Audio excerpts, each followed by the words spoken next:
West Ham 0, Liverpool 2. Forever blowing bubbles. Get the hell out of here. Next one. On to the next one. 3 more points. Chalk off another game. Clean sheet. Done. Thoughts? Bro, when Moyes came, yeah, what did he say in his interview, bro? I come here to win. Win, no matter what. All I do is win. What? You did not come to win at all.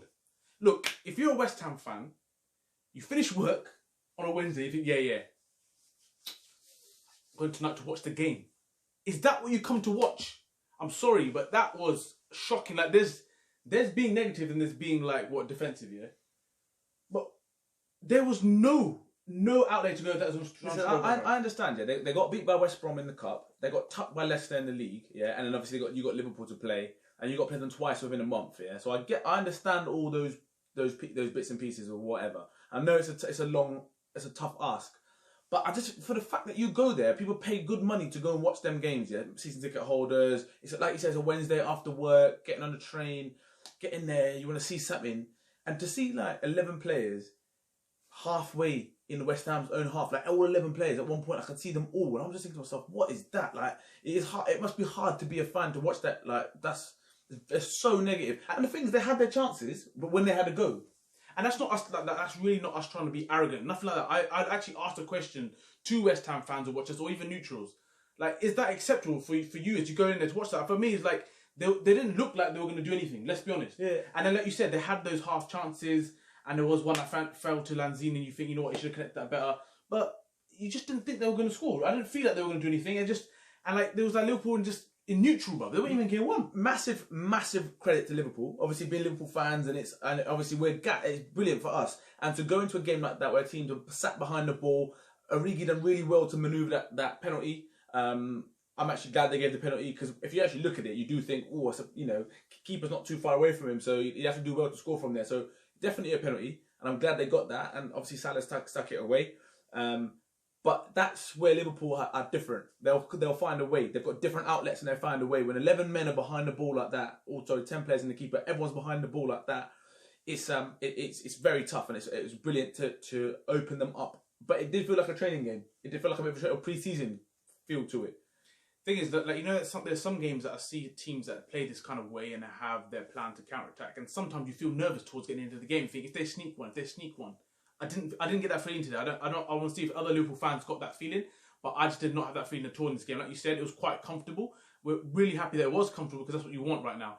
And look, thing is, we're on 70 points, 7-0. It's mad. If Manzo can't like process that as a visual, Man City are on 51 points.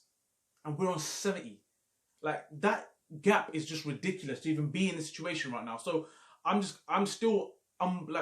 can't believe what I'm seeing right now in terms of what we're seeing. But so grateful to be in a position to even say things like that. It's amazing. So a few things to pick out of the game. We have the best goalkeeper in the world. I am now convinced we have the best goalkeeper in the world. I've thought about it, and I've always think, I don't know. It's a big statement. I'm sure of it now. Proves it time and time again. You know, the best goalkeepers are the ones that make the saves when they have nothing else to do all game, and he's done that. It reminds me of the Van der Sars. I rate that guy so highly. When he came to United, he was just a bit older, but he was unbelievable for them. And it feels like having somebody like that. You know, you're just like, right, oh my God, we're through, and then all of a sudden you got this guy to get past, and it's just it's a huge hurdle in itself. Virgil van Dijk made some real good tackles as per usual. But man of the match for you? For me, it's either Henderson or Mo Salah. Salah passed. What a pass, by the way. Like, someone's actually has had a conversation with him and said, Salah, listen, you got to sort this shit out. We said it from the last game. It wasn't acceptable. That pass, unbelievable. That's what I'm saying. That's what happens from it. Everyone was screaming, pass. Beautiful pass. Great goal from Ox to take that. And obviously the penalty as well. Like, he stood up, took the penalty. The confidence is always there from Salah, and he's always involved in something. But it was fantastic to see that the guy actually passed, and this is what can come of it. Yeah, listen, for all the things that is frustrating, I've always said it, you still always want him in your team, because he can do things that other people can't do. Golden assist, bro. Golden assist. I tell you what, the team does. It's different when Mane's not there, because it's 3 different threats, and when he's not there, it's always a little bit like, it'll be good to have him, but 3 points. Mo Salah. Yeah, I think man of the match it would have to be Mo Salah for the goal and the assist, and just being a pest. If I was being brutally honest, if you're just asking me, I would say Alisson because he was the difference. I think in the sense that they could have scored. They had half chances and they could have scored from those, and he made some very crucial saves. But I think it's easier. It's harder to go and score. Scoring goals is always harder. To set one up and score one. So you have to give the man of the match. Ox frustrates the life out of me. I'm sorry. I'm glad you said that, bro. Because yes, he got the goal. He took it very well. But I would even ask Ox the same question. I mean, what did you think of your own performance? Because there was so many misplaced passes from him. He found it difficult to get involved in the game again. And this is where you want him to unlock the defense. Just like you said there. Even though it took us a long time. I think it was even when I was looking at the clock, it's about 27 minutes gone, and nothing had really happened. I never heard of Ox's name. So I don't know, yes, he got the goal, he took it very well. Don't get me wrong, and it didn't look like he was going to miss when he got in that position. But, he needs to get himself involved in this game somehow. And because last few games, and you've mentioned it before, the question we ask people, is he a starter? Is he a starter for you? Is he someone you can rely on as well to start? That's what, over a consistent period of time. Jordan Henderson, I'm again, I tip my hat to the guy because the levels that he is getting to at the moment, I didn't think he was capable of doing that. I really didn't. And of late, he has been brilliant. And there's no choice about it. I know people are going to say, oh, you've changed your tone. If something's to be appreciated, you appreciate it. Simple as that. He's still Liverpool captain and he's still doing things that I'm happy about. So great. But I'm looking at Ox, I'm thinking, can he take that next step? Can he do it? I can't see it at the moment. I'm not saying get rid of anything like that. But I'm just saying I don't think that he's someone that I want to start. Someone please tell me where Lallana is, because I'm starting to think this is actually getting silly now. Someone tell me where he is. If he's injured, tell me, because at the moment, why is he not around? Why is he not there? Well, Someone tell me. I said it in the last video, bro. Where is Lallana? Is he actually chipping? Is he leaving? Is he going to Leicester now?